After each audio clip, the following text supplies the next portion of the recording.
नमस्ते छात्रों, मैं विवेक वाड़े आज की हिंदी व्याकरण तासिका में आप सबका स्वागत करता हूँ।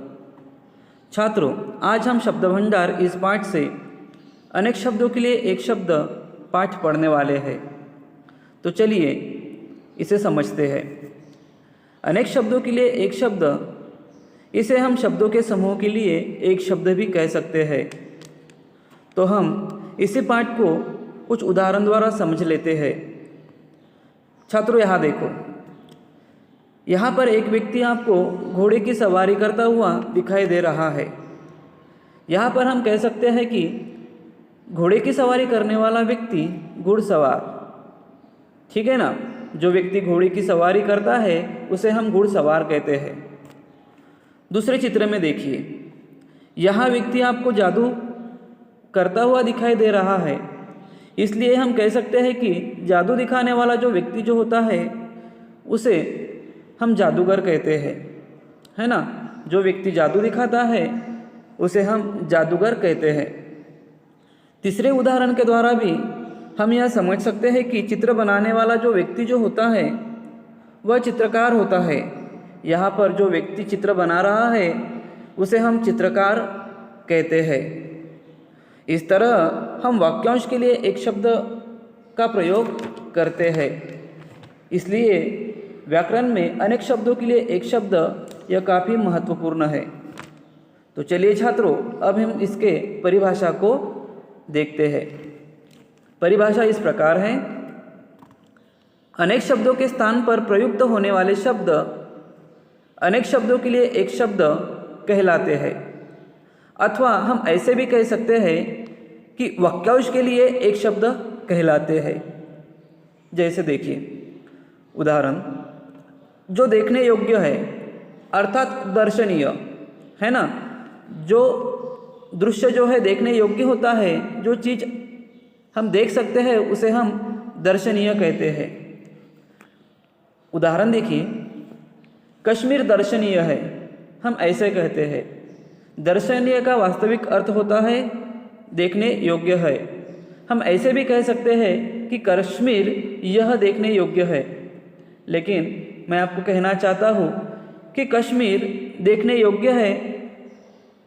इसके बदले अगर हम कह सकते हैं कि कश्मीर दर्शनीय है तो वह काफ़ी उपयुक्त होता है। तो इस प्रकार बच्चों, भाषा को सरल, सुंदर व छोटा प्रभावशाली बनाने के लिए अनेक शब्दों के स्थान पर एक शब्द का प्रयोग किया जाता है। तो छात्रों, अब हम इसके कुछ उदाहरणों का अभ्यास करते हैं।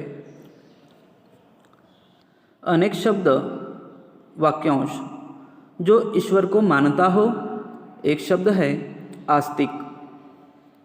जो ईश्वर को नहीं मानता हो वह नास्तिक। जिसका अंत न हो, अनंत।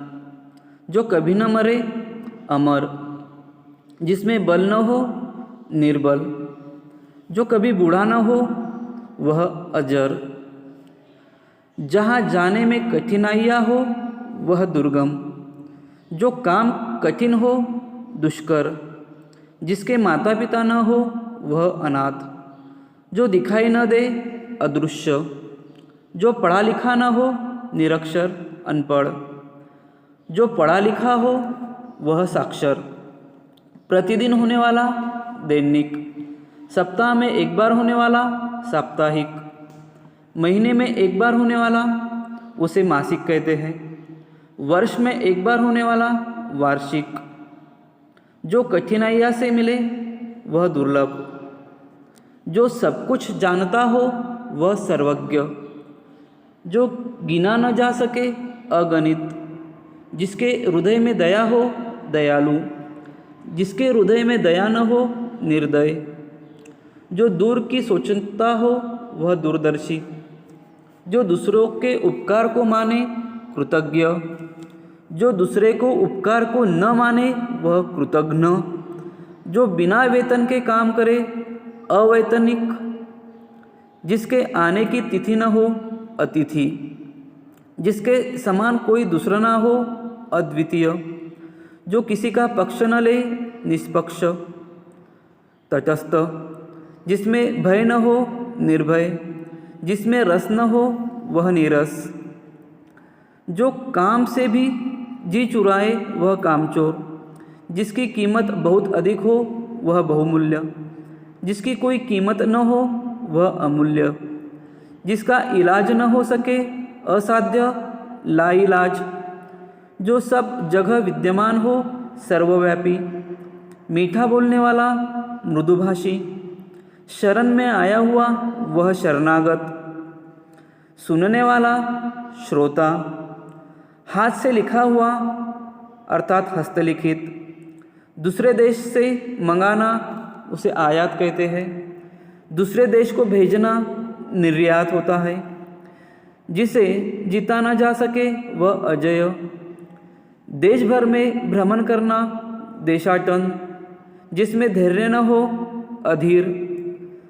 सदा रहने वाला शाश्वत चिरंतन, बहुत खर्च करने वाला अपव्ययी, कम खर्च करने वाला मितव्ययी, अच्छा बोलने वाला वाक्पटु, भाषण सुनाने वाला वक्ता, जिसका कोई शत्रु न हो अजात शत्रु, किसी महापुरुष की जन्मतिथि जिसे जयंती कहते हैं, सगा भाई सहोदर, बहुत बोलने वाला वाचाल, जो कम बोले वह मितभाषी।